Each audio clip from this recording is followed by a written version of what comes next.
Hi, welcome to ThinkTech. We are raising public awareness about technology, energy, globalism, and diversity every day. This show is Center Stage. I am your host, Donna Blanchard, proud managing director of Kumukuhua Theater, and we are coming to you live from Pioneer Plaza in downtown Honolulu, very near Kumukuhua Theater. Today my guest is Miss Catwings. We are going to get to her in just a moment. First, I want to let you know that we broadcast shows every weekday from noon to 5. You can catch all of our shows here on the ThinkTech website or ustream.tv or Spreaker.com. You can also come to the website later to find the links to get to our shows on YouTube and watch them anytime you like. Without further ado, I'd like to say welcome, Miss Catwings. Thank you again. Yeah, I was just here. You were just here. You were just here. We're gonna definitely talk about your upcoming show, and I'd like to talk with you about the creation process of that and your background a little bit. But first, let's say your show, A Slice of Danger, is opening at the Arts at Mark's Garage tomorrow night. Tomorrow night, yep. Thursday, what'll that be, like the 19th? 19th, yes. And it runs this weekend and next. Yes, so Thursday through Sunday, and next week, Thursday through Sunday as well. The 19th to 22nd and 26th to 29th. And where can people get tickets? They can go online to sliceofdanger.eventbrite.com and get tickets ahead of time. Okay. It ends up being $5 cheaper than if you buy it at the door, and guarantee that you'll get in. That you'll get there. This Saturday, actually, we're almost more than halfway sold out. So I'm expecting it to sell out. So if people really were thinking about coming on Saturday, I would advise them to buy their tickets now to guarantee. Good. Oh, good. Yeah. And there's been a lot of renovations at Mark's Garage, yes, too. It's kind of an exciting time to go there. Yes, exactly. So in the fall, Mark's did a remarkable crowdfunding campaign on Indiegogo, and they also had, in conjunction with the Hallowbaloo Music Art Festival, they did a run and fundraiser for that, and I believe they got a grant as well.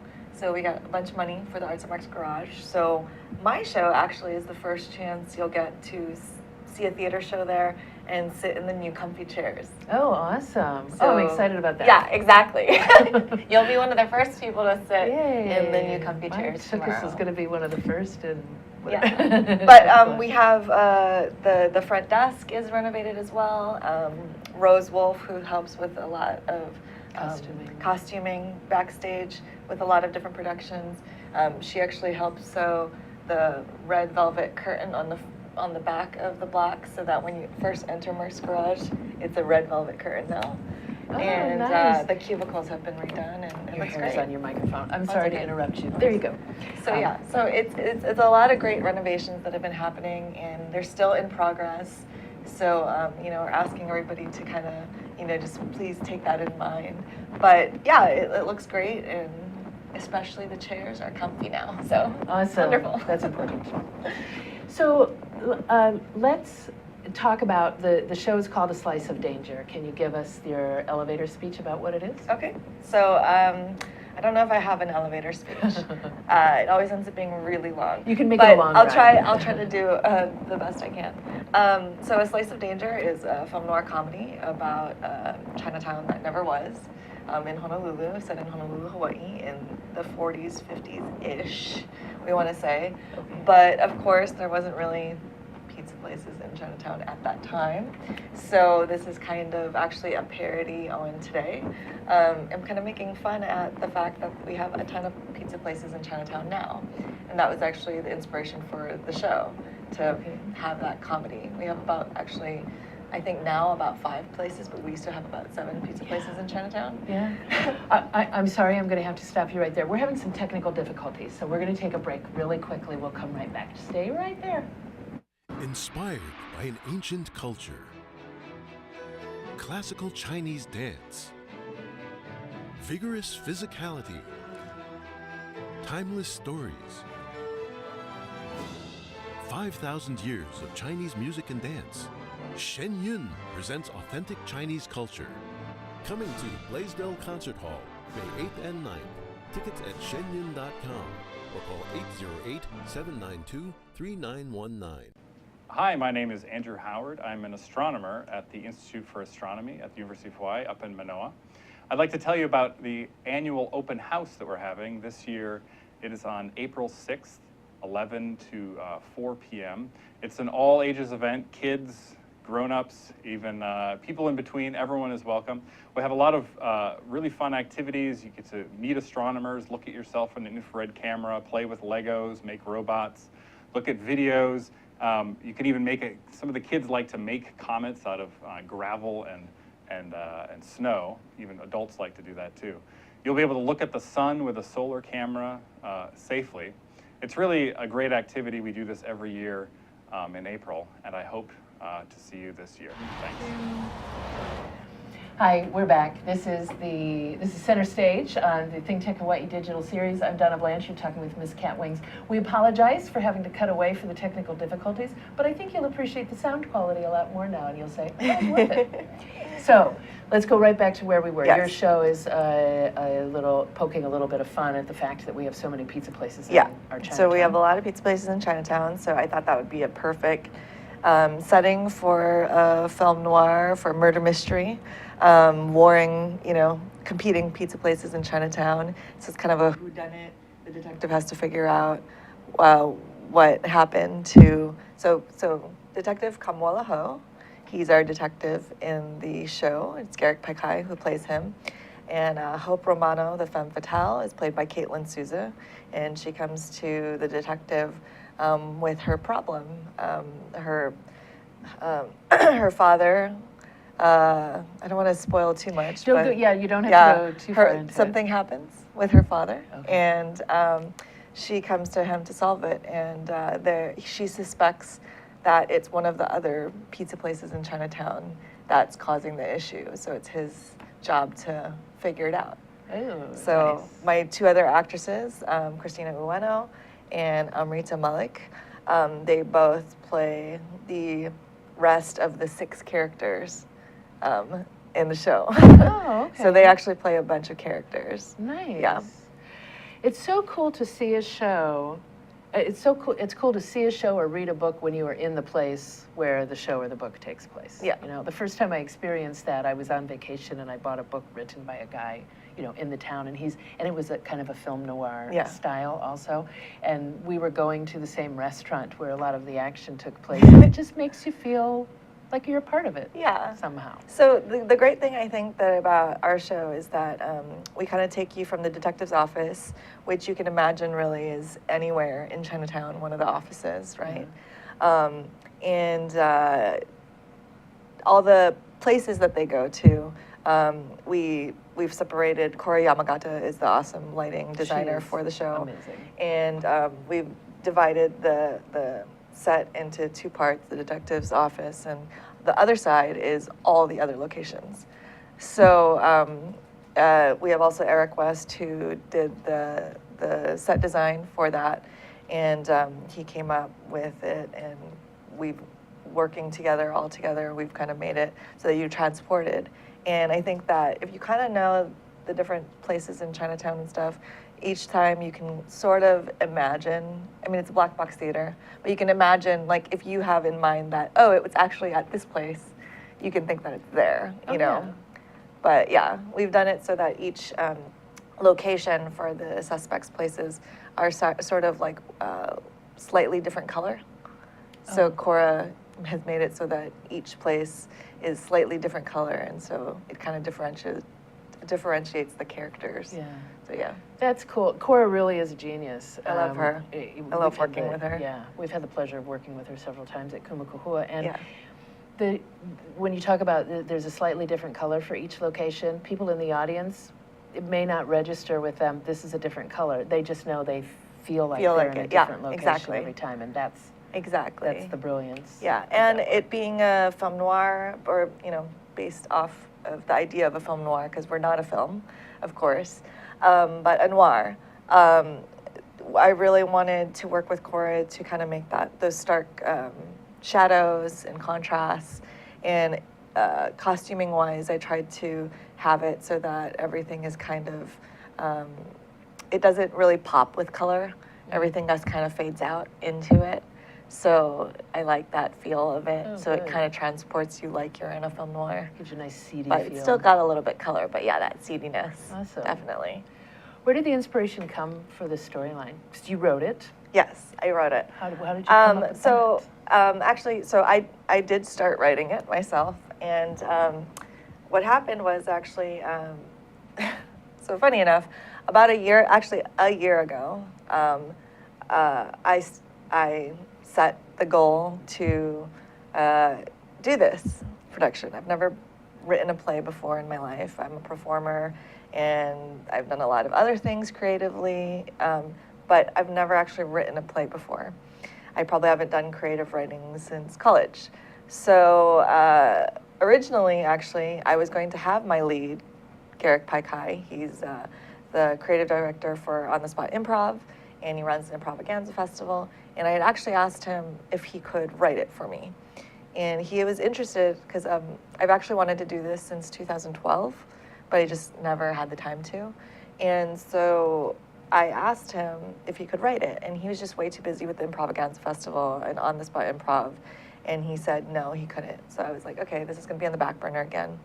Then this other improver, Jasmine Fernandez, she was like, well, why don't you just do it yourself? And I was like, okay, sure. So she's like, set goals for yourself, just do it, and just get it out there in the world. Like, stop putting it on the back burner. So I did. So I kind of had the encouragement from Tony Pisculi, who's head of the Hawaii Shakespeare Festival, and he's like, yeah, just write it, you need inspiration, just look at the old film noirs and things like that. So it's really been a year in the making, and as I was writing it, or trying to write it, I had severe writer's block. I felt like I was more of a director, just like, I was like, oh, I know what I want the lighting to look like, and I know what I want the set to look like, and I know what I want the feeling for everybody, I know what I want the feel to be, but I just didn't have a plot, I didn't have a story. So my friend Sarah and I were thinking about this one day, and we were joking about the pizza places in Chinatown thing, and the fact that there's so many, and we're like, oh, that would be perfect, like. Oh, now wait a minute. So you were starting to write something. Were you already in the genre? I was in the genre, so I Okay. knew I wanted to do a film noir. Okay. I know I wanted to do a murder mystery. I just had no idea what it was going to be about. Oh, interesting. Had no idea. So I was like, oh, okay, that would be perfect, right? So I had the idea now, and but I still didn't have an actual story. I kept having issues writing it. So I still went because my deadlines, right? I had goals and deadlines. So I started getting the cast together and told them about the idea of the show and what, my concept was and how I wanted 2 different endings at least and all these things. And I got the crew together and I got everyone together, and I still didn't have a play. Are you serious? I literally did not have a play. So you had, but you knew, you had to have known the cast. I mean, you chose your cast, so Yeah. you knew something. Yeah, I knew certain aspects about what I wanted to do and how I just didn't have the actual story. Okay. So, yeah. So what did that look like? You brought them all together and you said, here it is, and then did you do some sort of... So what happened was that, no one saw anything until the first week of January. We're supposed to have our first read-through, first rehearsal, right? So everybody knew that we're going to have the first read-through. So there I am in December, and I was just like, oh my gosh, like, we're going to have our first read-through in January, and this is not going to happen. Like, I don't know what's going to happen. So finally, I got through it. I wrote a rough draft, and I wrote, actually, like, I probably went to it 2 or 3 times, but I wrote it, and I got the entire first act written. And the first time we came to rehearsal, I gave it to them, and everybody read it, and they loved it. They loved the idea.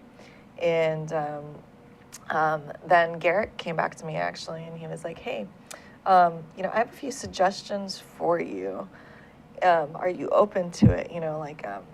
I was actually afraid that, I don't know, it was really funny. I was actually afraid for some reason that he was going to drop out because there were too many innuendos or something in the play. And he came back to me, and then he told me, he's like, oh, you know, this is what, if you're open to it, he's like, this is what your script is lacking. This is what you need, you know, character-wise. I'm not sure if there's enough going on here, blah, blah, blah.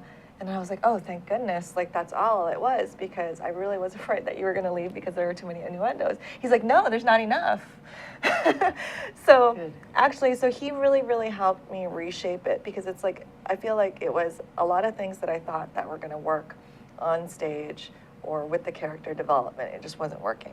So what we did was that when we first started going through rehearsals and doing this, we took my basic storyline and we just started using his skills of improv to improv a lot of the story out, what logically would work character-wise, right? Because when you are an actor or an improver, you base your reactions off of the other person, right? It's in real life as well. So we kind of used that to really work it out. And then I saw physically on stage what was working and what wasn't. So then we went ahead and went off of that and rewrote it so that it worked better and was more interesting to the audience. And so he's been such an integral part. He jumped on as my co-writer for the show through that. And really, really helped. And, you know, really without him, I wouldn't have got this done at all. But it's been amazing. The cast has been amazing. I'm just so blessed to have such an amazing cast and crew that believed in the project before it was even born, really. Yeah, that is, people had a lot of faith in you.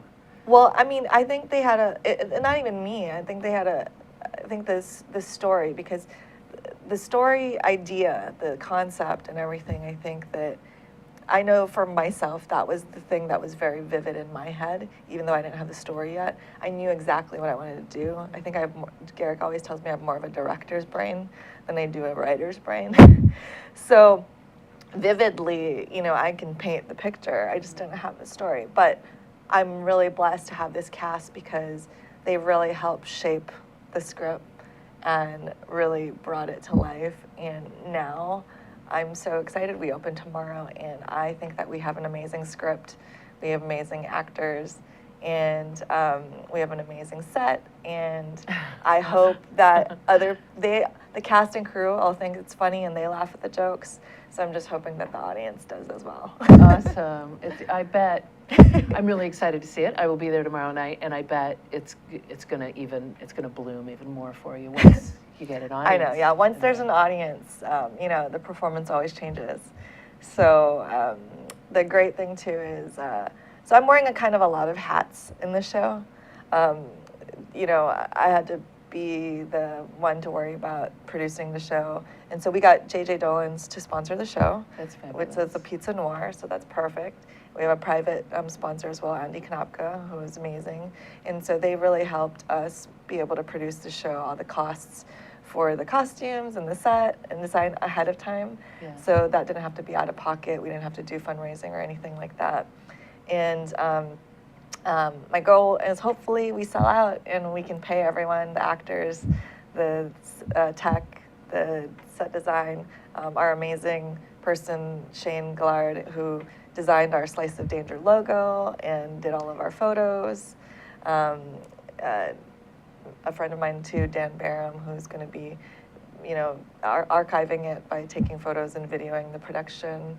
Oh, and nice. I have amazing two interns on the show, Hannah Cordill and Kat Jacobs and Brittany Bohem. They're all amazing in helping with the project, as well as stagehands and dressers and you know, basically assistants. Yeah. So they're amazing. A lot of people Learning go the trade. into it. Yeah. Oh, very cool. yeah. Okay, this is a good place. We're going to take a little break here. We will be right back in about 40 seconds. See you then. Okay, this is ThinkTech Hawaii, and it's Wednesday. Every Wednesday is Energy Wednesday here in Hawaii, the state of clean energy. 4 to 5 p.m. every Wednesday. Come and listen to us. And just to show you what I mean, I'm going to ask Sharon to tell us more. Come and see us every Wednesday, as Jay said. And we have people like Jim Albers from HECO. here and co-host Ray Starling here every Wednesday. We not only go on Olelo and OC16, but also stream live. So please come visit us, hear about the latest in clean energy. Okay, Jim, you've been here. You got any comment on all this? As important as energy is in all of our lives today, this is a great forum and a great format to vet those issues. So I encourage everybody to listen in and participate. Okay, Ray, what do you think for a close? Well, I think this is the greatest show in the energy world here in Hawaii. You can come here every week, 1 hour, and catch the latest on what's happening and hear from the people who really know what's going on, like Jim Alberts. We appreciate your coming today. Thank you. Ray Starling, Sharon Moriwaki, Jim Alberts, and Jay Fidel here in Hawaii, the state of clean. I am live. Hello. That was fast. Welcome back. This is Center Stage on the ThinkTech Hawaii Digital Series. I'm Donna Blanchard, and I'm talking with Miss Catwings about her upcoming production of A Slice of Danger, which has its world premiere at the Arts at Mark's Garage tomorrow night. It runs this Thursday through Sunday, March 19th through 22nd? the 22nd. The Thursday, Friday, Saturday shows are at 8. The Sunday show is at 7. Yes. Just going to say that. And you can get your tickets by going to sliceofdanger.eventbrite.com. Okay, so that's cool. I'm looking forward to the show, but I'm very intrigued to go back a little bit further, and let's talk about you are a dancer, a choreographer. You've been a big part of the burlesque movement that has happened Okay, here? yeah, sure, we can say that. So yeah, aside from doing this, of course, this is my first time as a playwright, but my nickname is the Cat of all trades. I kind of do a lot. So, you know, I do performance, I produce shows, I am a burlesque performer. I do PR for people as well. I work. I work for the Arts at Mark's Garage currently. I'll actually be leaving them soon, but I've been doing their PR for the last couple of years. And I also work for the Hallowbaloo Music Art Festival and the Mardi Gras Festival as the assistant producer for both festivals with Mark Tyrone, who's amazing. And I have a lot of things that I do. Yeah. Okay, so can we go back? Were you Okay. a performer when you were young? Younger. Like grade school. Thanks, Were you- I'm still young. No, just kidding. Were you involved in like dance classes when you were in No, grade school? you know, so the funny thing is, I've never actually taken any formal dance training. When I was young, I think I've been in a couple of like little, you know, tiny productions. I remember, I think the first thing I ever was in my preschool, and we did the Jingle Bell Rock. That's so adorable. Like that's the earliest memory I have of performing. But I think, I mean, I've always enjoyed, you know, performance and stuff. In high school, I was with our drama team, and we did a thing. I helped with lighting, but, you know, I was in our swing dance club and did swing dancing. Awesome. Actually with 2 musicians in the scene who I don't think they want me to mention. But we were all in swing dance club together, and swing dance was actually my only real form of dance training, swing dance. So I loved swing dancing back in the day when it was really big. Yeah. And When the Cherry Poppin' Daddies were exactly. around? Okay. Yeah, I can't. And there was a local group too, but I can't remember their name right now. But anyway, so yeah, when swing dancing was big, and there were actually places to go that you could swing dance, and that were swing dance clubs. Oh yeah. That's when I was into it. But and then in community college, actually, I did Once on This Island, the musical. Okay. And I played one of the goddesses, and I had to sing and move in that, and it was a lot of fun. But I've never really done theater or real formal dance training, you know. So then in 2006, some of my friends were actually in the burlesque troupe, which at the time was called Cherry Blossom Burlesque. And it had just started that year in June or July of that year. I can't remember right now. But my friends now, Lola Love and Megan Mayhem, they were the first 2 people that started that troupe. And I wasn't friends with them at that time. but I knew 2 other girls in the troupe, and they were like, "Oh, you should come perform with us. You should dance with us." And I was like, "That's not really my thing. You know, that's not for me. I don't want to be in the spotlight like that. You know." And they just kept kind of prodding me. And at the time, I was actually a DJ at K2H. I was the host of Monday Night Live and my show, the 808 Wonderland, which is now my production company. But I used to actually just DJ on K2H and also produce music shows. So I would, you know, get bands together and have shows at venues and things like that. And then also had bands interviewed live on my show and had them play live on air. So I called myself the voice on the radio, you know. I was the voice on the radio, and you know, I didn't really You didn't want come to be in out. I front of didn't a camera. perform. It was still weird, actually. It was funny at that time. You know, that was back when MySpace was still popular. I remember that. And people would come up to me and they're like, "Oh, you're DJ Catwings," and I'm like, "Yes, I am. Who are you?" They're like, "Oh, you don't know me, but I'm your MySpace friend." I'm like, "Okay, this is weird," you know. But so then I started. They finally convinced me to do a show with them, and I did their end of the year show as an MC because I was comfortable with that, being on a microphone. And so I MC'd, and they're like, "Oh, but you need to dress up." So they put me in like a bustier and fishnet stockings, you know, and a garter. And I was just like, okay, this is weird. But okay, this is fun, you know. And I MC'd the show, and I had a lot of fun.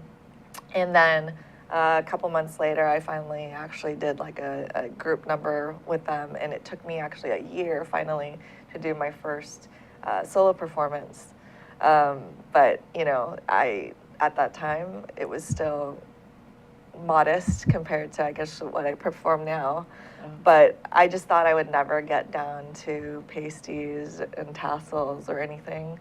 I thought, no, that's not for me. I even told my boyfriend, you know, I was like, no, I'm never going to do that. You never have to worry about that, honey. No, but he was just like, yeah, right.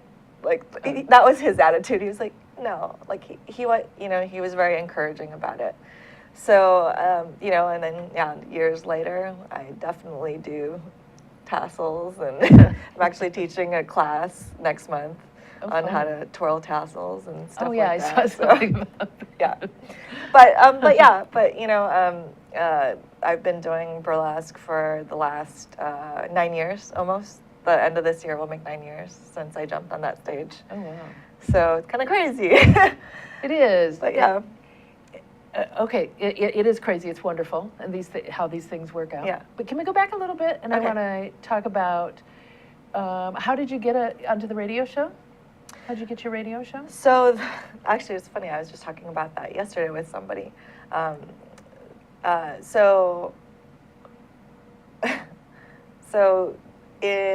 don't remember when I first started. I think I was on K2H for a couple of years. I want to say 2 or 3 years. But prior to that, I had worked at Cocoa Market in Makiki, and I was one of the day managers and night managers. Like, I was a manager, and I always had to do the intercom, you know, like, you only have 10 minutes left. We're going to close our doors. I can't remember the spiel anymore. But, you know, all that. And I don't know about you, but if you ever worked in an office before, your phone voice is different from your normal speaking voice, right? Yeah. So you go into that kind of like smooth operator voice or whatever. 10 minutes before closing. Exactly, right, like that. So I would do that, you know, and a bunch of people, customers would say it, and my coworkers would say, like, oh, you know, you sound like you could have a good radio voice. And I was going to KCC, and then I went to UH, and that's kind of how it got me interested in doing K2H. Oh. And so I started training at K2H. I was taking credits at UH and started DJing and got into that. So, you know, my radio voice is different from my speaking voice. So actually, it's funny. I still remember my spiel that I had to do. Okay, on good. K2H. Let's hear it. Okay. In the radio So voice. we're going to do... You're listening to K2H 90.3 FM Honolulu, 91.3 FM on the North Shore, 89.9 FM Windward, on the web at k2h.org and channel 866 digital cable. You're tuned into the 808 Wonderland with Miss Catwings. Nice. And so that you know, that's my radio voice when I speak on the radio. And it's funny because what I was talking about it yesterday because I was on HPR yesterday, and then you know, for this show, since we have our sponsor and also Mark's Garage, I did some commercial recordings for our show, which you'll end up hearing if you come to the show. Yeah. But also because I'm directing and having all these hats, and I ended up actually I'm running the soundboard. So I can't, so I was trying to figure out a way to do the, you know, the beginning spiel, like, please turn your cell phones off, blah, blah, blah, blah, blah. Yeah. So I ended up recording a whole thing. So if you come to the show, you'll get to hear that. Okay. It's got a bunch of stuff, but it's got my radio voice in it. So, yeah. And we'll know. But that was my solution because I have to be behind the soundboard, and I didn't want to have to do that, and then run behind the soundboard, and then you know, start. So I think we're all that's good. perfect. It's very fitting. And then was it the show that you had on KTUH that got you into? You said you produced some musicians as well. How did you? So yeah, so I used to work on KTUH and was doing the DJ thing, and so my show, the 808 Wonderland, played all local music, not depending on what genre it was. So any genre, anything from reggae to punk, rock, folk, jazz, Hawaiian. I don't know, anything, noise, obscure, whatever it was. Yeah, I played it. People. Yeah, but all local bands. So it had to be a local band. So a lot of the local bands started knowing who I was, and they knew Monday Night Live from way back, all the different DJs that had run Monday Night Live previously. And so through that, you know, it was my real interest in local music. You know, a lot of people say, oh, we don't have really great music here. It's like, well, do you go out? Like, we have actually amazing bands. We have like hundreds and hundreds of bands here. You just don't go out and see them. Like, you don't know about them. Yeah. So that got my real interest in, you know, producing shows. And also I like doing a lot of like kind of blender shows where it's like, you know, maybe you have a band that's got kind of rock and blues, but then you book another band that's kind of maybe blues and jazz, and then you can kind of go into like, oh, maybe this band is jazz and something, and you know, like noise, and so you get all these bands together that don't know about each other, and they have their own audiences, but when you start putting them together, then they start cross-audiencing, right? Yeah.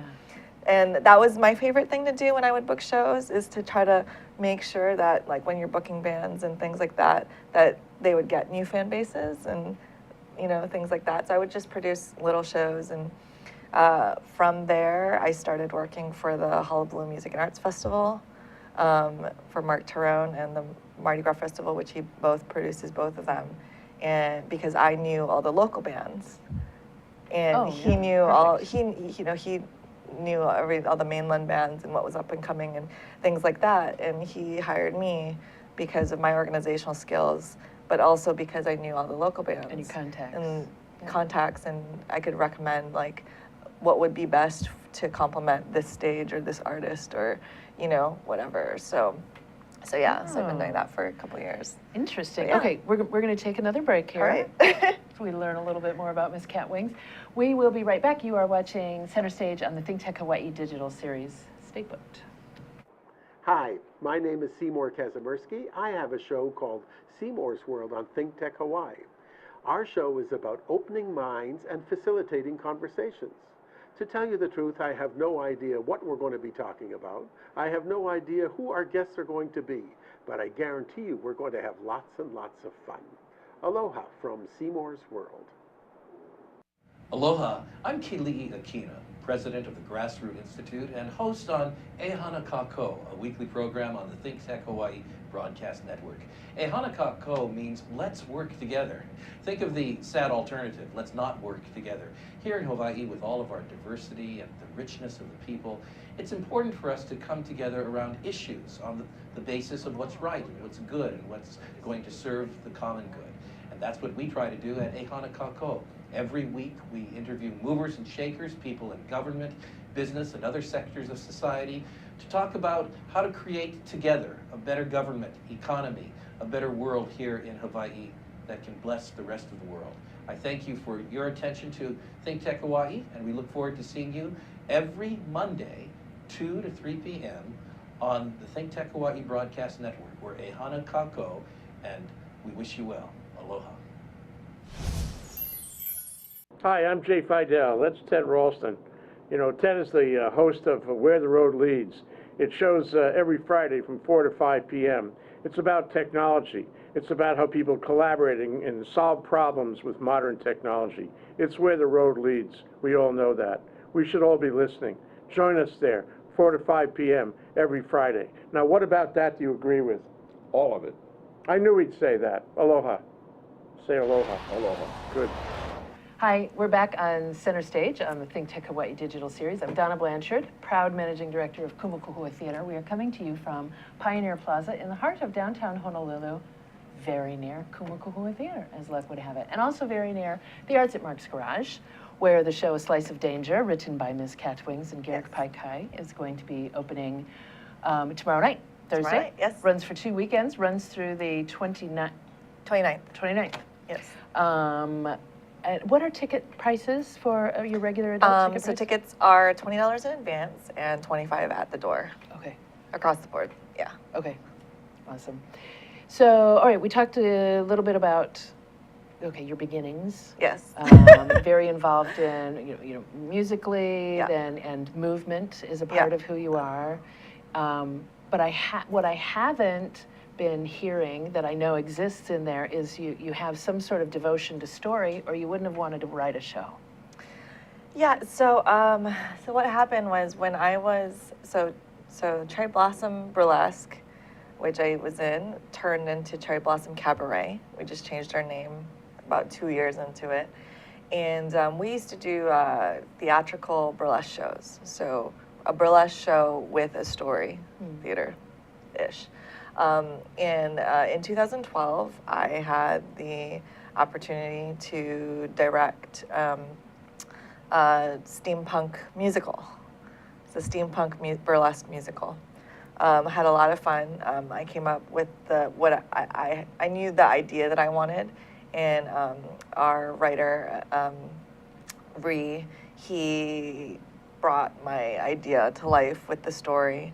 And we incorporated each person's performances into it and things like that. And I got the director's itch. I loved directing. That show had the set I wanted, and kind of the things I wanted. I had a slow motion scene, slow motion fight scene that Tony Pasculi actually choreographed for me. I had the lighting so that it was like if somebody was in the front and they'd have an aside, everybody else would be frozen. Kind of reminded me a lot of those, 40s, 50s musicals and things like that, where people, the entire ensemble cast would just be like, while the other people are and no one ever just moving freezes like this. Yeah. They all freeze like that. or whatever it is, like, And so I had that opportunity to do that, especially our great fight scene. It was amazing because we had it where it would go into slow motion and then go quick again and then go into slow motion and go quick. Oh, and it was a lot of fun. A lot of choreography. Because it was a steampunk musical, and so I had this ray gun. It was a smoke gun. And so the smoke puffs, it would just go rings. And so it was slow, right? It would just go. So whenever she would shoot the steam ray gun, whatever, that's when it would go into slow motion. Oh. So it's like the person has time to dodge the bullet, very cool. and things like that. And it was a lot of fun, and I loved directing that show. And so I got the director's bug. I mean, even it was my story idea, but I didn't write the show. So, and then, I already told you the story with Jasmine and encouraging me to write it myself. So and you things decided, like that. So you wanted something that happened. noir, and there it happened. And we've got a couple of photos. Zuri, if you want to go ahead and put those images on over us, that's cool, because we just have a few minutes here, and I want to make sure that we get a chance to show these. I like the logo. It's a lot of fun. It looks very inventive. And it sounds like, is this where you're going? Do you have something else in mind? Well, I really next? hope actually that if people love A Slice of Danger, I have that hashtag Chinatown HI Mystery on it. And I'm hoping that if people like it, I would love to have more stories with the detective and other mysteries, because if you come to the play, you'll see that he has backstory and that there's other things going on. So we could kind of do a story prior to this show that happens, and you know, things like that. So when you have that hashtag, are you looking for people who have come to see it and have ideas? You want them to hashtag something, or are you just No. So putting that together so you have my growth? thing was that, yeah, just so that there was growth. Awesome. Yeah. So I'm Very hoping that if cool. people love it, then maybe there's more for Detective Kamuela Ho out there. Awesome. But I like the idea. I love film noir and I love murder mysteries, and this has been really fun. And now that I've kind of gotten that, now the playwriter's bug, I guess, and that under my skin, and Garrick's helped me really find my voice with that. I could actually probably write another You're looking play, for another you know? one. You will. I can tell. It's coming. Yeah. Awesome. I am so much looking forward to seeing the show. I want to say one more time that people can get tickets by going to sliceofdanger.eventbrite.com. The show is at the Arts at Mark's Garage right here in Chinatown. And Chinatown, I do want to say that Chinatown is a great place to go and have a nice dinner and stay. Come a little early if you want, do a little bit of shopping, have a nice dinner. You can go to JJ Dolan's. Go to JJ Dolan's and have a slice, and then go see the show and make sure that our Chinatown is Definitely. alive And I'd like to thriving. just give a shout out also to Blank Canvas, who printed our shirts. I wanted to go local with that. So our t-shirts that we had for Slice of Danger, we may or may not have more for sale, but we had a pre-sale with t-shirts, and people that wanted t-shirts already bought. But I'm thinking actually, if people are really interested in the t-shirts, maybe I can do an order at the show, and then we can get them to them. And do So another we'll run figure of it them. out. Yeah. Very cool. Yeah, keep it, our downtown, Yes. Chinatown, and all of Support the arts local. We going have on a lot of around awesome here, businesses. healthy and happy. Okay. Thank you very much, Ms. Thank you for Catwings, having me. being here. Thank you for being here. I would like to thank our studio engineer, Zuri Bender, who is in my ear. I would also like to thank our house manager, Sachi Slomov, who's right over there. Thank you. And Jay Fidel, who somehow manages to put it all together. We will see you next week here on Center Stage. Until then, ahui ho.